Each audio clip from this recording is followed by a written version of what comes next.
So now we're at the point where you got out of Dodge, you got away from them, you ran to a residence. What happened there? Well, it was the last house, door wide open. I ran up in there and I looked around, and couldn't tell you if it was Vietnamese or Cambodians, but that's what in that area, that's what usually is. Anyhow, so I'm standing up, and now I'm catching my breath. I have my hands on my hip, and I'm like trying to get breath. Now, mind you, I'm sweating. Right. Well, at least I thought. Because my adrenaline is rushing and all that. Are you leaking? Yes. Well, I'm thinking it's sweat. So when I looked, there was a big old mirror. And when I looked at the mirror, man, it was blood. I'm leaking like crazy, man. And, and at the same time, when I was looking out, because the door was still open, I looked. I guess Chuco and Goose didn't see me, but they were in the car, and I looked in the corner, I could see them, like they were driving around looking, but then they pulled her back around and they took off.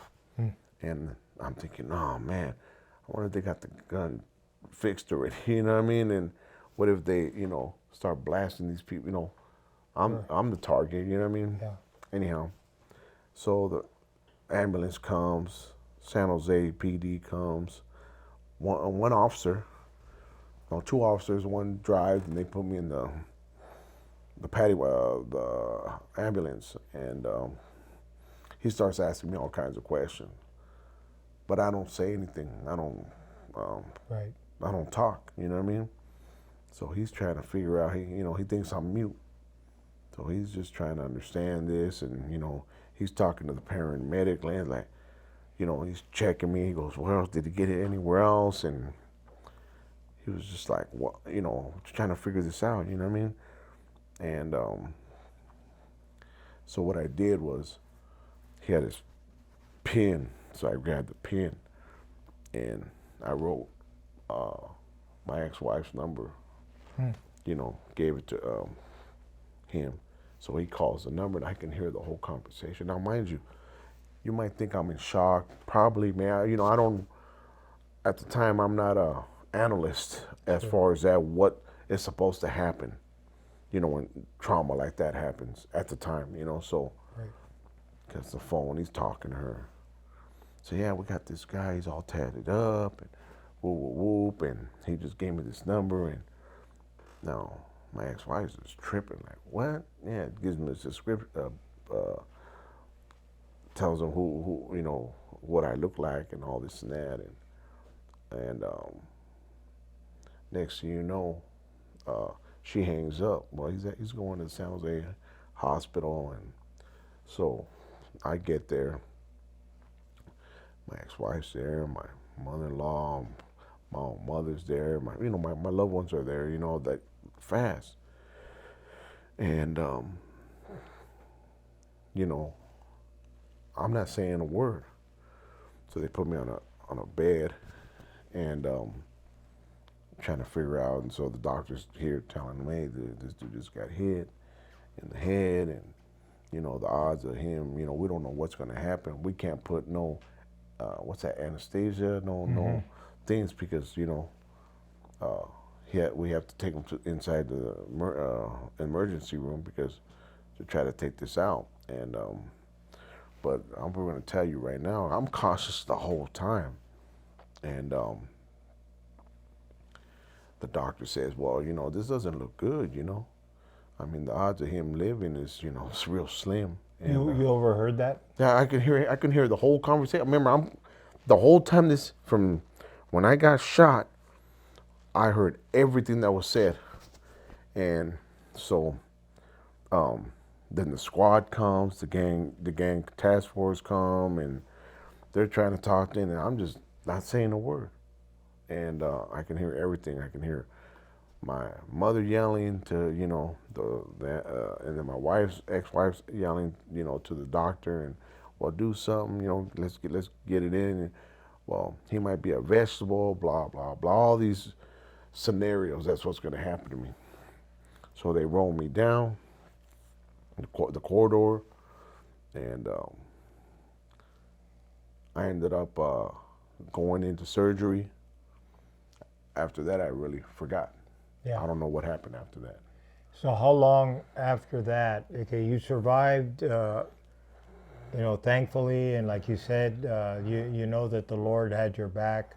You know that there's a reason. Things happen in our lives for a reason, and you saw the writing on the wall. But like you say, you didn't at that point. You didn't give up any information on any of the shooters, anything like that.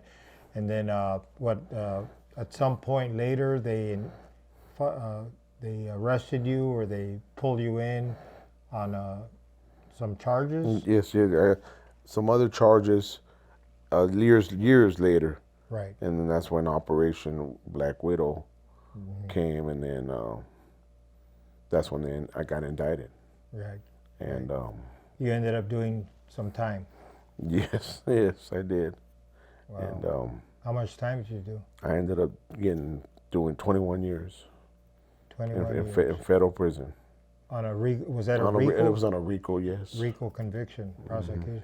Now, was the Black Widow the first RICO against the Nuestra Familia? No. No. Well, back in the 81, 82, with Death Row Joe and all that, that was a federal It was. indictment, Uh-huh. you know. Yeah. So who ended up? You ended up doing 21 years. Who else got taken down by Black Widow? Oh man, all brass. This was a joint venture with, when I say brass, with all the higher ups. Cuete? Cuete, Tibbs, Corny, all brass. Spider. I mean, the list goes on. Stork. Skip? Yeah, Skip. I mean, just everybody. Wow. They took everybody out from Pelican Bay, and they brought them over here to Oakland, and Santa Rita. They're all still doing time right now, right? For the most part, Life. all of them, unless they flipped. Except for Tibbs. Well, Tibbs, they assassinated him. You know what I mean? Yeah. They killed him in federal prison. Right. Now, was that Cuete or? It was Cuete, and it's ironic that show you how treacherous the NF is as far as the favoritism, because when we got indicted, there was a lot of bickering, there was a lot of because when this all happened, when sitting there, trying to figure out what, when, where, why, what happened, and everything went to Cuete. Everything was pointed to Cuete, and then there was an internal confrontation with Cuete and Tex Hernandez, and at that time, they stripped Cuete, Right. which myself and other people felt otherwise. You don't get stripped on something like that, he should be exposed, he should be murdered. Right. And he'd get hit, or whatever word you want to use. And when you talk about Tibbs, here we go, 18 years later, when Tibbs, when he got hit in the feds, 2019, 2000, whatever, who hits him? Cuete. Cuete. You know what I mean? And at the same time, they stripped Tex. And to show you again the favoritism. Well, what does that tell you? See, I'm big on this. I'm big on talking about betrayal, and there's been previous episodes that I've done with Renee, with Boxer Enriquez, or now Renee, where we talk about internal betrayal. You guys, same thing. Go through the exact same thing. Betrayal. And there's different types of betrayal. When I turned against my guys, became a witness against them, I betrayed them. I betrayed their trust. I did all of the above. I have my reasons. That's a different story. In your case, you were betrayed. You were betrayed. And I was honorable. And you were in good standing with your. Yeah, and even after the fact, you know what I mean? I still, right. Yeah. holding my mug, you know, I mean, lost cause, you know what I mean, because I was still prideful And there's that word again, cause, la causa. yeah. Everybody uses that in our world, as you know. La causa. What causa? This is not a Chicano thing. This isn't a pride thing. This is strictly a selfish gang thing. And they use these catchphrases to extol themselves and elevate themselves to a position that they don't deserve. And you experience firsthand betrayal. And again, people that watch these shows, they're going to hear stories like this, your story. I mean, to me, that's a very powerful story. To be able to survive it, yes. To experience the backstabbing, the betrayal when you didn't have it coming. There's many stories like that, I'm sure. Uh, and look at you. I mean, first of all, are you bitter today at the betrayal, or have you gotten past that? Oh yeah. How do you Oh feel? no, I feel great. I mean, I have no animosity, no hatred towards nobody. It's like God took a negative in your life, the path you were traveling, and the Lord took that, and it took an incident like this, near death, to convert your life. You're almost, am I wrong when I say that you should be thankful? Oh, I'm more than thankful. Here's the thing, for myself, we're going to talk about the Lord. I wasn't a believer. When I look back, there was more. This more. There's more. So many situations with me, you know, where I should be dead, and the lifestyle that I was living. But I had to make a change. My heart was bitter. It was black. It took me years when I was incarceration to do the work. You know, it didn't happen overnight. And when I finally accepted Christ, Yeah. the Holy Spirit, you know, the Holy Ghost, Where were you when that happened? I was in federal prison, you Wow. know, in 2010. Mm-hmm. You know, I was still, you know, I was searching. What prison were you in? You know, I was in Florida, you know, Okay. and that's when I really like started like understanding and how I had a body, you know, experience with God, and it was very rewarding for me because I was able to get all that over all this negativity, all this hate or whatever off my shoulders. You know, Now, it you was know, like, in Romans 8:28, he says, all things work together for good to those who love God. And that means even negative things, the attempted assassination of you, that's a negative. But God, with you being a part of that equation, he's not going to force himself on you. You received him, you accepted him, and God turned a negative into a positive. and I started yes, you're absolutely right, and I started putting the work in slowly but surely. You know what I mean? And um, was able to get another chance, you know, and come out and you know into society again. You know, and it was just a beautiful thing. You know what I mean? And I'm blessed. I'm grateful to be out here, and I'm not out here just twiddling my thumbs. Yeah, I get my moments. I get glitches. I get, Yeah. you know, everything's an issue with me. When I say an issue, the gratitude, the little things that people, I took a lot of things for granted. So when I look at things now, it's just like, oh, wow. So when I'm dealing with people out here in the communities, and it's like complaining or just with the anxiety, it was like, I'm not judging nobody, but at the same time, I just look at people like, wow, you know, that ain't me. I got to continue forward. Just I pushed a hard line at one time with the organization. And now I don't have to worry about that no more or anything, that lifestyle. Right.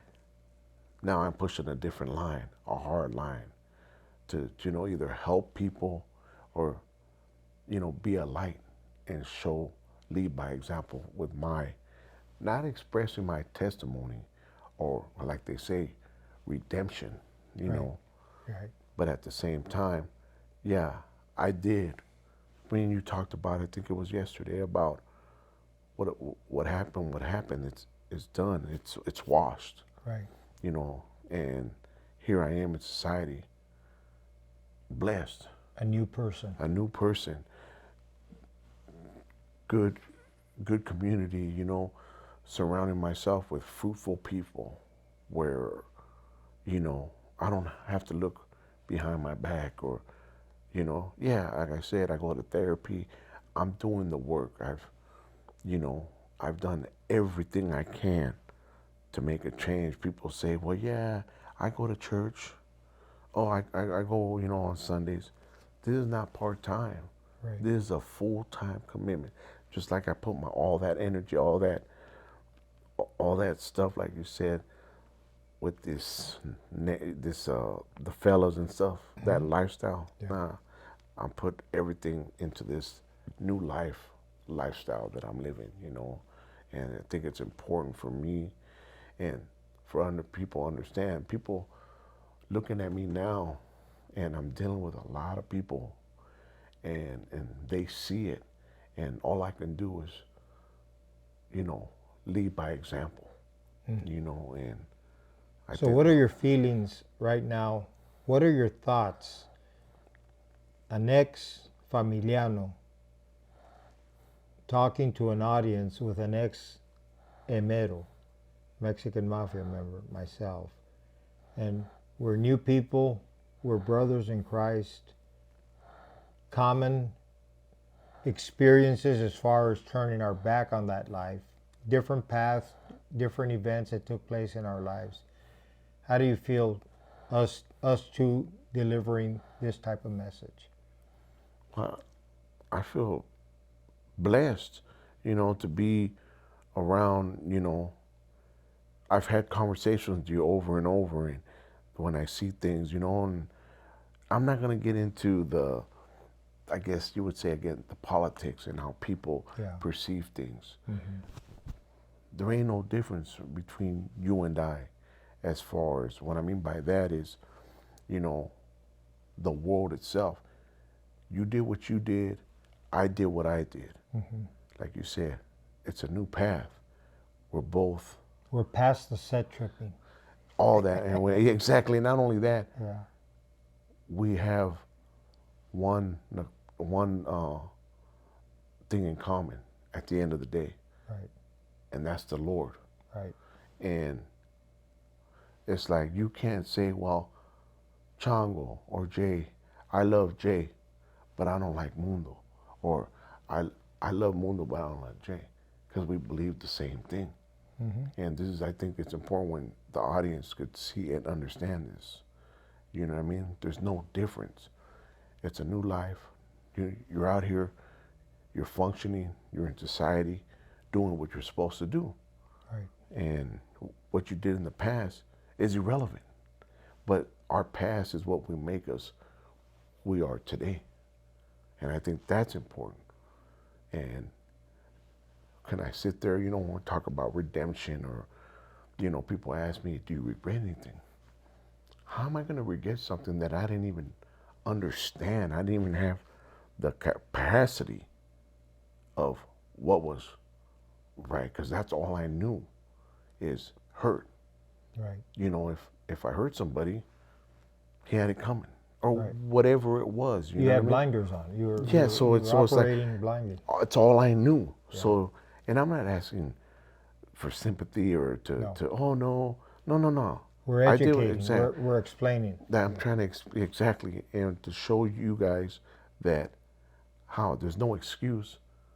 I'm not asking for excuses. I'm not asking pity party or anything like that. No.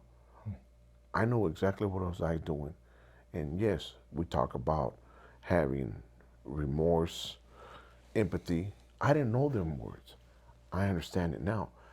But how can I sit there and be accountable at the time? Now I can tell you what I do now. That's what counts. Right. Because now I know what the word to being accountable is. Yeah. You know. And so anything I do when I'm dealing with somebody is to be accountable, or look at things in a different light, where now, you know what, when I communicate with people to understand, hey, oh, my bad, oh, you hurt, that hurt your feelings, hey, I apologize, that wasn't my intent, and there we go, compared to before. So Right. yeah, Yeah, yeah. it's, So what an experience! What a ride you went through! And I think I think the viewers will learn a lot, especially a lot of young people that are aspiring, uh, thinking that the gang is the answer. No, it isn't the answer. It's a one-way ticket to hell. It's also a life of futility, and you're just another example of that life of futility. But you were able to correct your journey. You were able to reverse your field. Of course, redemption is part of your story. There's many people who Renee, he's redeemed. I'm redeemed. There's many people that have changed the course of their life. Transformation, you can call it that. You changed. Anybody who changes is transformed. So with that said, I want to thank you, my brother, for being on board. God bless you. Be safe. you. Take care of yourself. And to the audience, we ask that you like, subscribe, and enter a comment. If you have any questions, throw them out. Chango and I, at some point, will address them. God bless you all. Any final words? Just be aware. It's I know it's hard. When you think there's no way out as far as the gang life, and just you don't even have to be gang life when you don't know how to make decisions. You know what I mean? Reach out to people. Uh, what stops you is your pride. And there's levels to this, and as time goes on, man, it's very important for people to really understand and realize this, because if what works for me doesn't work for this person, but I believe it does. So Right. if it happens with you, me, Rene, or anybody else, any other person, it's possible. Powerful.